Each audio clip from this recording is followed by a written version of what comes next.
네, 오기석의 오픈소스 시간 들어왔습니다. 시장에 나와 있는 주요 이슈들 그리고 지표들 한번 점검해 보고요. AI는 지금 현재 시장에서 어떤 전략을 구사하고 있는지 포트폴리오까지 살펴보는 시간이죠. 크래프트 테크놀로지스 오기석 법인장 화상으로 연결되어 있습니다. 법인장님 안녕하세요. 네, 안녕하세요. 오기석입니다. 네, 반갑습니다. 일단은 간밤에 발표된 지표와 베이지북 이런 부분들 먼저 체크해보고 시작을 해야 될 것 같습니다. 베이지북에서 나왔던 내용 그리고 GDP 상승률이 성장률이 예상보다 좀 높았던 부분들 혹시 시장에 좀 악재로 작용을 했을까요? 어떻게 보셨나요? 우선은 베이지북부터 먼저 좀 말씀을 드리고 싶은데, 지금 베이지북 같은 경우는 긍정적인 팩터였던 것 같아요. 지난 이제 보고서 발표 이후에 이번 보고에서는 뭐라고 나왔냐면, 그 미국의 전반적인 경제 활동이 좀 둔화되었다라는 얘기가 지금 추가가 되었거든요. 사실 투자자들이 기다렸던 내용이긴 합니다. 워낙 이제 고금리가 길어지다 보니 언제쯤이면 지금 미국의 경기가 조금은 이제 좀 주춤해질 것인가라는 이런 부분에 있어서 기대를 하고 있었는데, 이 부분이 지금 베이지북에서는 그 실제 경기 둔화가 향후 6에서 12개월 동안 발생할 수 있다라는 이런 얘기들이 지금 나오고 있거든요. 이런 측면에서는 지금 긍정적인 팩터라고 볼 수도 있고, 반대로 사실 또 이제 보면 3분기 경제 성장률 잠정치가 나왔어요. 미국의 경제 성장률 같은 경우는 분기별로 3번 발표가 되는데, 첫 번째는 이제 그 속보치가 나오고, 두 번째가 잠정치, 마지막으로 이제 최종 이제 그 수치가 나오게 되는데, 속보치에서는 4.9%였거든요. 근데 이게 지금 5.2%로 상향이 되면서 아직 여전히 미국 경기가 너무 강한 게 아닌가라는 그런 이제 의심이 좀 들고 있는 그런 상황이다라고 볼 수가 있고요. 다만 이제 숫자에 너무 이제 좀 속지 않아야 되는 게, 미국 같은 경우는 GDP 그 분기 GDP 계산할 때 직전 분기 대비 상승한 게 아니라 작년도 대비 이제 그 연환산 시켜서 이제 계산하게 되거든요. 그래서 지금 5.2%는 단기적으로 좀 많이 나왔다라고 이렇게 보시면 될 것 같고, 지금 수치 자체는 사실 지금 2021년 4분기 이후 가장 높은 수치이긴 하지만, 현재 애틀란타 연은에서 예상하고 있는 4분기 GDP 예상치 같은 경우는 다시 한 2.1%로 이제 낮아질 것으로 지금 예상이 되고 있거든요. 그렇게 본다라고 하면 지금 5.2%에 너무 이제 집중하지 않아도 되는 게 아닌가라는 생각이 들고, 시장 자체는 사실 어제 약간 약보합으로 마감을 했어요. 나스닥도 그렇고 S&P 500도 약보합으로 마감을 했는데, 그 낙폭은 사실 너무 크게 이번에는 그 의미를 두지 않으셨으면 좋겠는 게, 지난 며칠 동안 상승했던 것에 대한 약간 피로감이 일부 반영된 게 아닌가. GDP 데이터 자체가 문제가 되는 그런 상황은 아닌 것 같습니다. 좋습니다. 베이지북과 GDP가 발표가 됐는데 사실 GDP 성장률 이미 우리가 알고 있었던 내용이긴 하죠. 3분기가 예상보다 굉장히 강하게 미국이 성장을 했다. 소비 심리가 여전히 괜찮았다라는 얘기들을 알고 있었는데 4.9보다도 5.2까지 높아지다 보니까 약간은 조금 갸우뚱하는 그런 모습이 있었을 수도 있을 것 같습니다. 그리고 베이지북 역시 경기 둔화에 대한 경고 메시지를 조금 내기도 했는데, 이런 부분들이 아직까지 시장에서는 뭐 그렇게 큰 악재로 받아들이지는 않는 모습이고요. 어찌됐든 시장이 이제는 금리보다 경기를 좀 걱정한다는 측면에서 조금씩은 경고등이 켜지고 있다 정도로만 일단 이해를 해보도록 하겠습니다. 그리고 간밤에 이제 오펙 플러스 회의를 앞두고 국제유가에 대한 얘기가 계속 나오고 있거든요. 오펙 플러스 제가 듣기로는 감산에 합의했다라는 뉴스까지 좀 전해 들었는데, 유가 전망 어떻게 보십니까?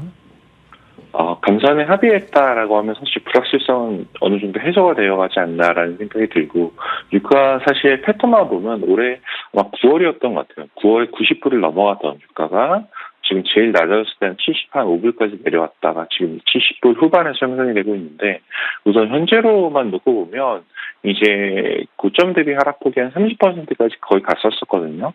그걸 가면 좀 이제는 이제 그 바닥은 형성해서 바닥의 최악 구간을 지난 게 아닌가라는 생각을 하고 있고요. 감산에 합의했다라는 뉴스를 이제 시장에서 어떻게 해석할지는 지켜봐야겠지만, 현재 시점에서 판단을 해본다라고 하면 지금은 결국은 이제 유가에 어느 정도는 좀 되돌림이 나타날 가능성이 있지 않나라는 생각도 사실 조금 이제 들기는 합니다.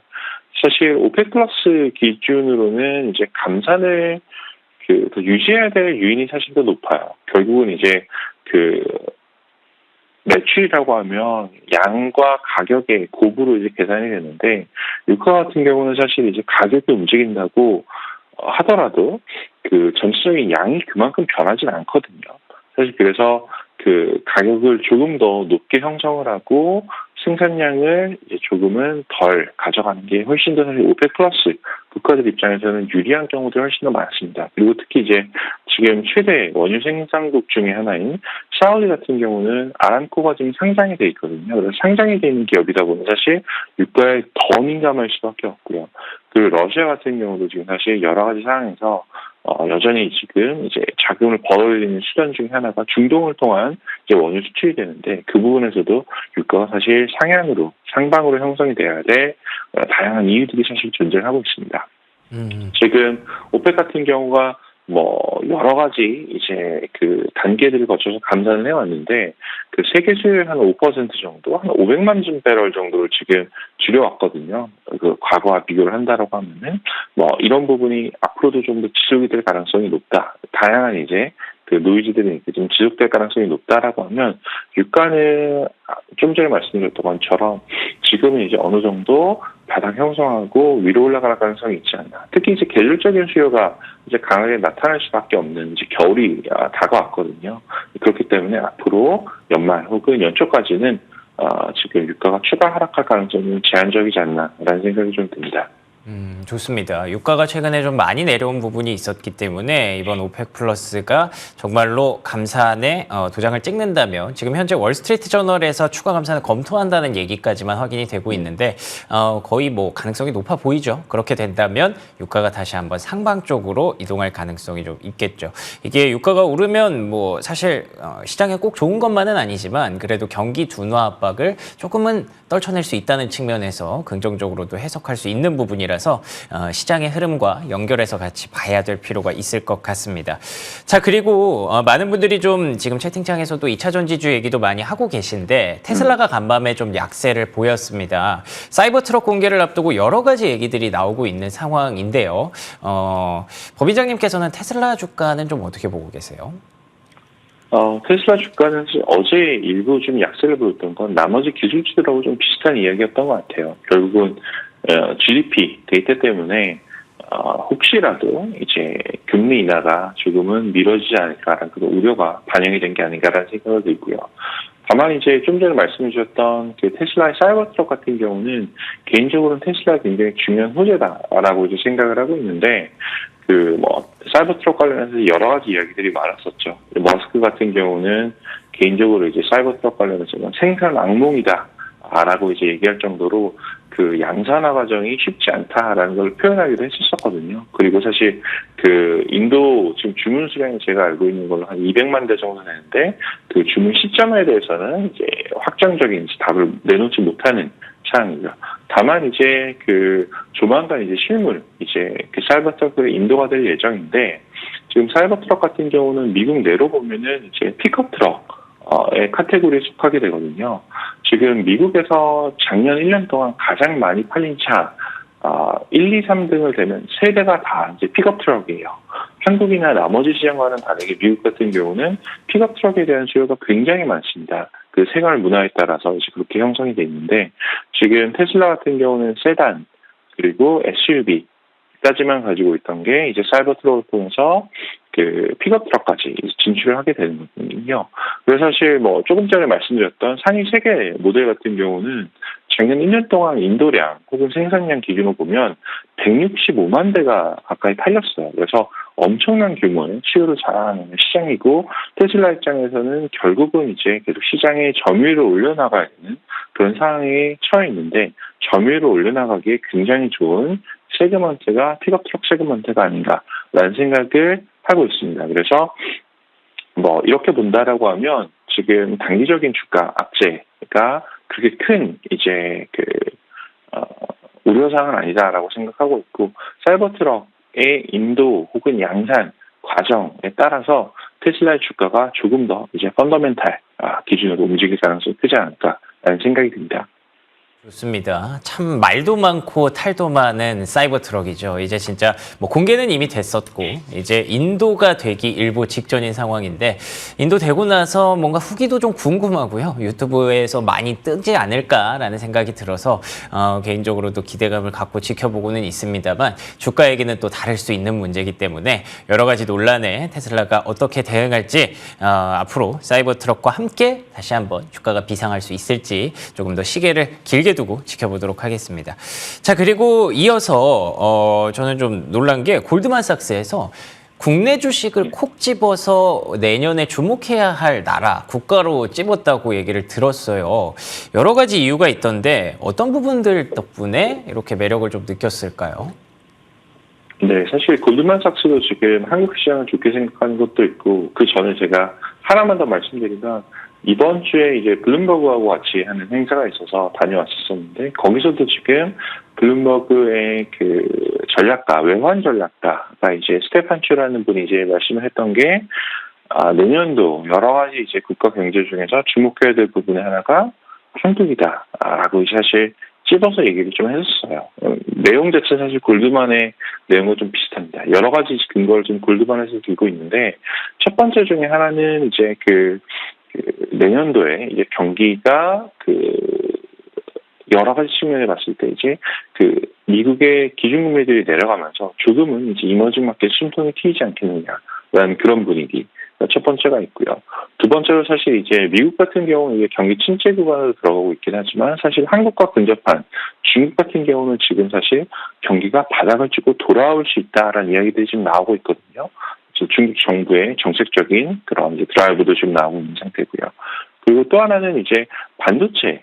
한국에서 사실 가장 큰 효자 수출 종목 중에 하나가 반도체인데, 반도체에 대한 수요가 이제 길고 긴 터널을 지나서 이젠 다시 좀 살아나지 않을까라는 그런 전망들이 지금 골드만삭스도 그렇고 나머지 투자은행에서도 나오고 있는 상황이에요.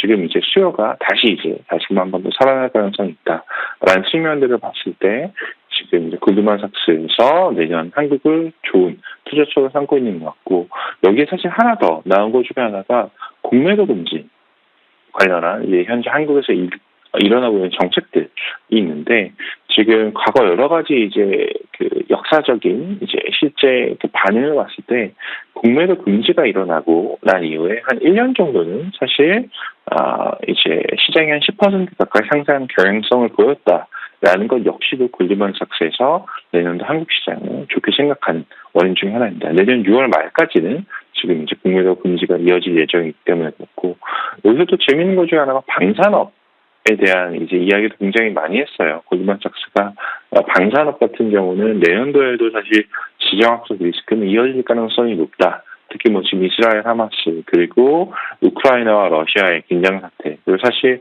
나머지 지역들도 뭐 가면 갈수록 전 개인적으로 이제 지정학적 이제 위험이 더 커질 거라고 생각을 하고 있는데, 그런 측면에서 최근에 사실 한국이 굉장히 이제 그 방산업에서 각광받고 있는 대한 국가 중에 하나가 되고 있거든요. 그런 측면에서 한국이 또 반사이익을 누릴 가능성도 있다라는 게 골드만삭스의 이번 논리 중에 하나였던 것 같습니다.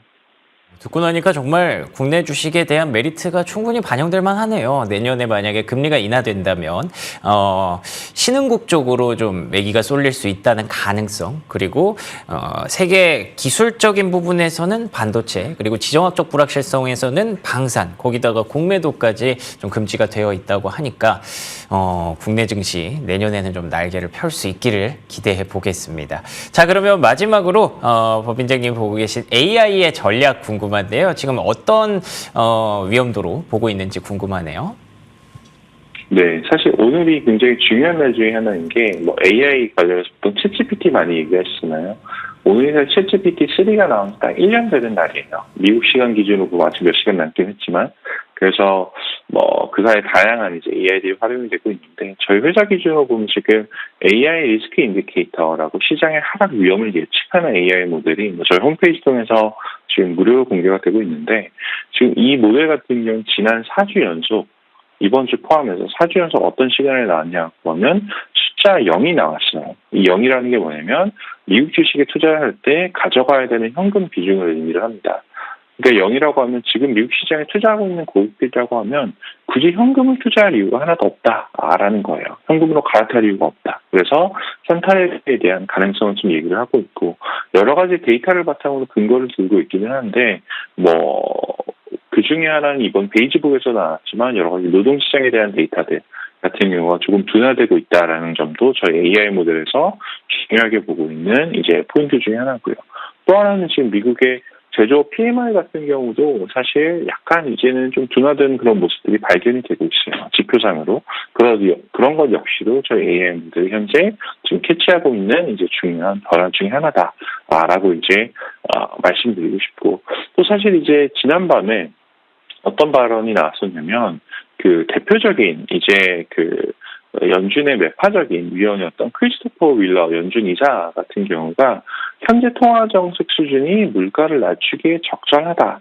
그리고 향후 이제 충분히 물가가 낮아진다라고 하면 이제 금리 인하에 대한 고민을 해도 된다라는 이런 예상 외의 발언을 사실 했었습니다. 그래서 사실 미국 시장이 열린 그 장 초반에 이런 이제 크리스토퍼 윌러 이사의 발언이 지금 시장을 견인하는 좋은 이제 호재 중에 하나가 되었었는데 이런 것들을 종합적으로 감안을 했을 때 이제 지금 시장이 현재부터 연말까지는 훨씬 더 이제 산타르에 가깝지 않을까. 특히 뱅크 오브 아메리카에서도 그 리포트가 나왔던 게 기업 고객들, 기관 고객들 그리고 같은 경우는 이제 주식 매입이라든지 아니면 재투자가 굉장히 늘고 있다라는 이런 지금 데이터들도 발견되고 있거든요. 채권 금리가 하락하게 되면 주가에 대한 매력도는 다시 올라갈 수밖에 없어서 그런 측면에서 봤을 때는 현재 좋은 방향성을 보이고 있다라고 요약해 볼 수 있을 것 같습니다.